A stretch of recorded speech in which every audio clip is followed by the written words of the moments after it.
Mantan Menteri Pertahanan Republik Rakyat Tiongkok, Zhi Haotian berkata, "Kami tidak akan bertarung menggunakan senjata nuklir dengan Amerika. Itu sama saja dengan mati bersama. Kami tidak sebodoh itu.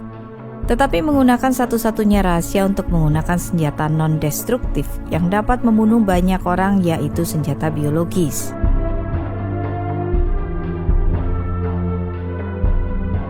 Apakah virus corona Wuhan adalah senjata biologis? Jika demikian, siapa yang membuatnya? Baru-baru ini, para ilmuwan India mengindikasikan bahwa protein lonjakan dalam novel virus corona, COVID-19, yang pertama kali ditemukan di Wuhan, memiliki sisipan unik yang mirip dengan HIV.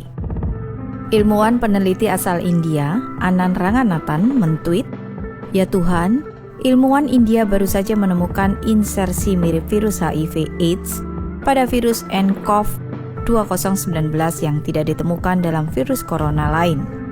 Mereka mengisyaratkan kemungkinan bahwa virus corona Wuhan ini adalah dirancang tidak kebetulan. Jika benar, itu akan sangat mengerikan. Media AS mencurigai COVID-19 adalah senjata biologis paling mematikan yang dikembangkan oleh Partai Komunis Tiongkok PKT. Tetapi jauh sebelum para ilmuwan India menerbitkan makalah mereka, Zero Hedge, sebuah situs web keuangan berbasis AS, menerbitkan sebuah artikel yang menyatakan bahwa melalui spionase teknologi, PKT telah mencuri virus corona baru dari proyek penelitian Kanada dan bermaksud menggunakannya untuk pengembangan senjata biologis. Laboratorium Wuhan BSL-4 kebetulan adalah salah satu lembaga PKT yang terlibat dalam senjata biologis R&D. Dengan demikian, pandemi Wuhan mungkin telah bocor dari lab ini. Situs web militer utama PKT mengakui bahwa virus corona Wuhan adalah buatan manusia, tetapi telah melontarkan tuduhan bahwa virus itu direkayasa oleh Amerika Serikat. Pada tanggal 26 Januari, Silu.com, sebuah situs web militer PKT, menerbitkan sebuah artikel berjudul 4 protein utama yang diganti dalam COVID-19 ditujukan untuk hanya menginfeksi orang Tiongkok. Artikel ini mengakui bahwa COVID-19 adalah buatan manusia dan sangat mirip dengan virus SARS. Inilah informasi utama. 4 protein utama dalam COVID-19 diganti. Mengapa? Nomor 1, untuk menutupi COVID-19 sebagai virus SARS. Ini akan menipu petugas medis untuk merawat pasien COVID-19 sebagai pasien SARS, dan untuk mengadopsi tindakan pencegahan yang mereka gunakan selama wabah SARS. Ini dimaksudkan untuk menyesatkan mereka. Nomor 2, ini memberikan COVID-19 penularan yang sangat tinggi dari manusia ke manusia, sehingga ia akan menyebar dengan cepat. Siapapun yang berada di belakang rekayasa hayati virus ini sama sekali tidak menghiraukan nyawa manusia. Mungkinkah virus alami dari kelelawar atau tikus bambu benar-benar menjadi sangat mematikan? Jika virus ini 100% alami, bahkan 10.000 tahun tidak akan cukup untuk mencapai substitusi presisi seperti 4 protein utama dalam COVID-19. Artikel itu melanjutkan dengan mengatakan ini membuktikan bahwa satu-satunya jawaban yang masuk akal adalah bahwa COVID-19 dibuat di laboratorium. Dalam artikel itu, sebuah subjudul tercetak tebal bertuliskan "Dari SARS ke COVID-19, Pengujian Rencana Genosida Amerika." Dengan kata lain, artikel itu menuduh Amerika membuat senjata biologis yang hanya menargetkan orang-orang Tiongkok. Subjudul lain dari artikel itu berbunyi, menargetkan hanya orang Tiongkok. 96% kematian akibat virus corona adalah orang Tiongkok. Artikel itu menunjukkan bahwa COVID-19 adalah senjata biologis yang lebih mematikan daripada senjata lainnya. Apakah bom atom itu mematikan? Tetapi dalam menghadapi senjata biologis, bom atom atau bom hidrogen bahkan mungkin tidak dianggap sebagai senjata sama sekali. Apakah benar Amerika Serikat yang membuat senjata biologis seperti itu? Kita perlu meninjau pidato internal dari 20 tahun lalu yang diberikan oleh Menteri Pertahanan Tiongkok saat itu, Zhi Haotian. Pidato itu berjudul "Perang Tidak Jauh Dari Kita". Itu adalah bidan yang memastikan kelahiran abad dominan Tiongkok. Dalam pidato itu, Zhi membahas rencana jangka panjang yang menjamin peremajaan bangsa Tionghoa. Tzu mengatakan kita harus terus mencengkram 3 isu utama. Pertama, masalah ruang hidup yang dihadapi Tiongkok karena populasi berlebihan yang serius dan lingkungannya yang memburuk. Dengan demikian, ini mengarah pada masalah kedua. PKT harus mendidik orang-orang Tiongkok untuk go global. Dengan ini, Tzu berarti menaklukkan wilayah baru dan membangun Tiongkok kedua melalui kolonialisme. Dan akhirnya masalah ketiga dan yang paling kritis, masalah bagaimana berurusan dengan Amerika Serikat. Tzu memperingatkan para pendengarnya. Ini tampaknya mengejutkan, tetapi logikanya sangat sederhana. Ada bentrokan mendasar antara Tiongkok dan kepentingan strategis Barat. Dengan demikian, Amerika tidak akan pernah membiarkan Tiongkok mengambil alih negara lain dan membangun negara Tiongkok kedua. Amerika akan menghalanginya. Tzu melanjutkan penjelasannya. Apakah Amerika akan mengizinkan kita untuk mengglobal dan menguasai ruang hidup baru? Jika Amerika bertekad untuk menghentikan kita, maka akan sulit bagi kita untuk mengadopsi strategi apapun yang berarti melawan Taiwan, Vietnam, India, dan bahkan Jepang. Jadi, berapa banyak wilayah baru yang sangat berarti yang dapat diharapkan untuk kita taklukkan? Sederhana saja, hanya negara-negara dengan wilayah luas seperti Amerika Serikat, Kanada, dan Australia yang dapat memenuhi kebutuhan kolonialisasi skala besar kita. Tzu Haotian berkata, kami tidak akan bertarung menggunakan senjata nuklir dengan Amerika. Itu sama saja dengan mati bersama. Kami tidak sebodoh itu. Tetapi menggunakan satu-satunya rahasia untuk menggunakan senjata non-destruktif yang dapat membunuh banyak orang, yaitu senjata biologis. Tzu kemudian menambahkan, tentu saja kami belum melakukan apa-apa. Dalam beberapa tahun terakhir ini, kami telah mengambil kesempatan untuk mendapatkan senjata seperti itu. Partai Komunis Tiongkok PKT percaya senjata biologis sangat penting untuk mengalahkan Amerika Serikat. Tzu menghubungkannya dengan Deng Xiaoping, yang memprioritaskan senjata biologis sebagai senjata paling penting. Tzu berkata, ketika Kamerat Deng Xiaoping masih hidup, dia membuat keputusan yang cerdik dan benar untuk tidak mengembangkan kelompok pertempuran kapal induk. Sebagai gantinya, kita akan fokus pada pengembangan senjata biologis yang memusnahkan populasi musuh kita. Meskipun sulit dipercaya, tetapi Tzu melihat dirinya sebagai seorang komunis kemanusiaan.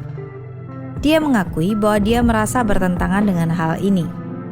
Kadang-kadang saya berpikir tentang betapa kejamnya bagi Tiongkok dan Amerika untuk menjadi musuh, kata Tzu.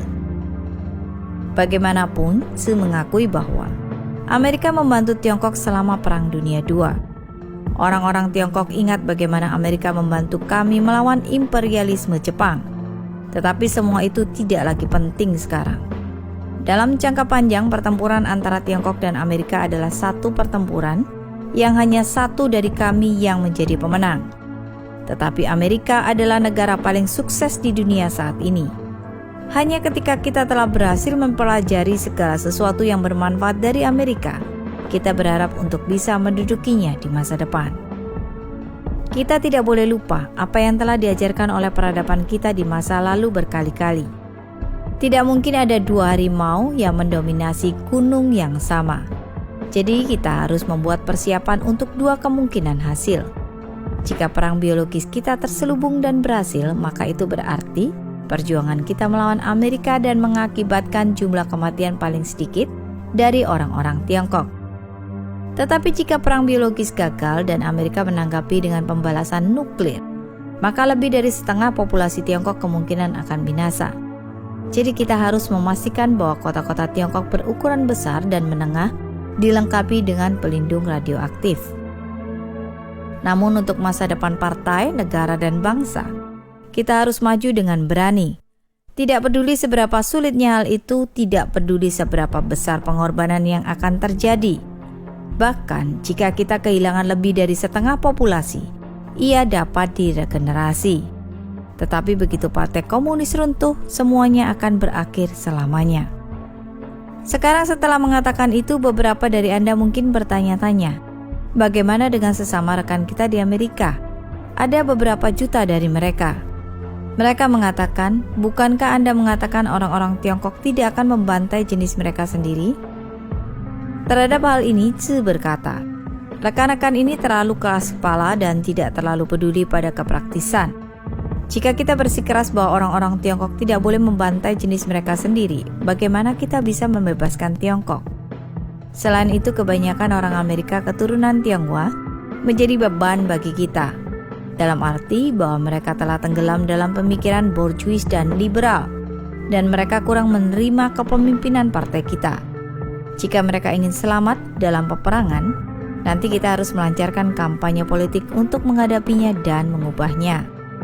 Jangan lupa, ketika kita mengalahkan kaum nasionalis Tiongkok Kuomintang dan membebaskan daratan Tiongkok, begitu banyak kaum bourgeois dan intelektual menyambut dan mendukung kita.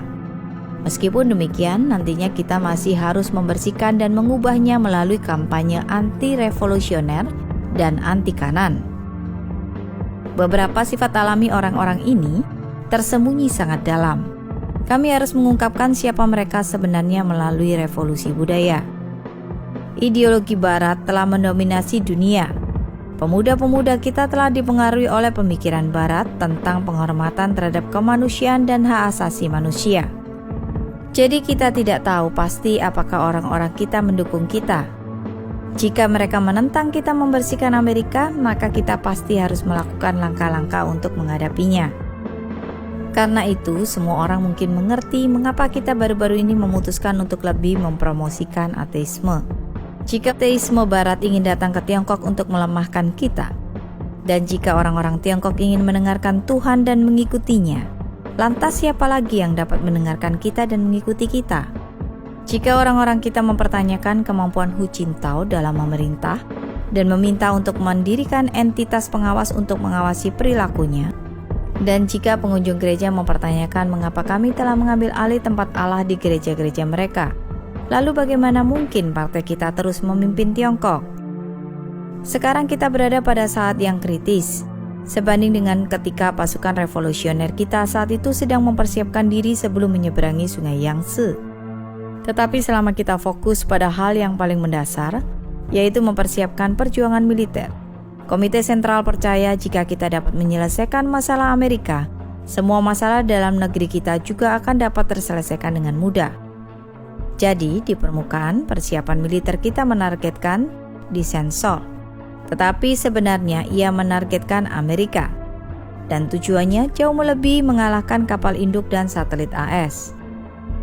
Dalam artikel itu, Tzu juga mengatakan, perkembangan ekonomi kita sebenarnya untuk mempersiapkan perang. Ini bukan untuk meningkatkan kehidupan orang-orang Tiongkok dalam jangka pendek. Ini juga bukan untuk membangun masyarakat kapitalis yang berorientasi konsumen.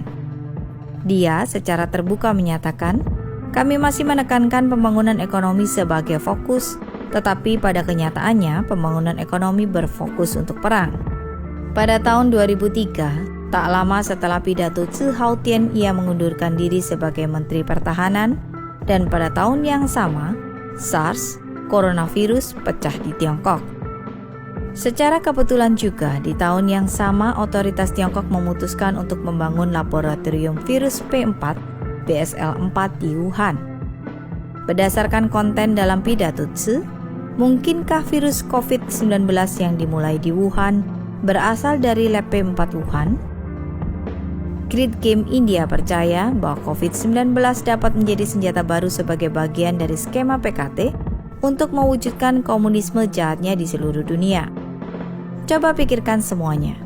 Bukankah ini sesuatu yang benar-benar menakutkan? Siapa di belakang senjata biologis ini? Mengapa mereka membuat senjata biologis ini? Negara-negara Barat belum memahami motif tersembunyi mengapa Tiongkok ingin ambil bagian dalam membangun laboratorium BSL-4. Seperti yang kita bicarakan di kota Wuhan yang merupakan kota metropolitan utama di Tiongkok dan tidak jauh dari laboratorium BSL-4 PKT, COVID-19 terus menyebar dan menimbulkan kekacauan. Stephen K. Bannon berkomentar bahwa orang-orang di Barat mengalami kesulitan memahami gagasan bahwa beberapa pemerintah dapat membuat senjata semacam itu di laboratorium, kemudian melepaskan senjata-senjata ini untuk membunuh rakyat mereka sendiri. Ini belum pernah terjadi sebelumnya dalam sejarah manusia, dan pemerintah di Barat tidak bisa mempercayainya. Dan langkah pertama adalah mencari tahu apakah virus corona Wuhan itu alami atau dibuat di laboratorium. Dan jika itu bukan virus alami, jika ada bagian dari itu dibuat di laboratorium, Partai Komunis Tiongkok akan berakhir. Mereka akan runtuh. Dunia akan melawan PKT, termasuk orang-orang Tiongkok. Mereka akan berkata, hal semacam ini tidak akan pernah terjadi lagi. Karena itu, situasi epidemi di Wuhan harus segera diselidiki, dan dunia perlu mengetahui kebenaran tentang apa yang terjadi.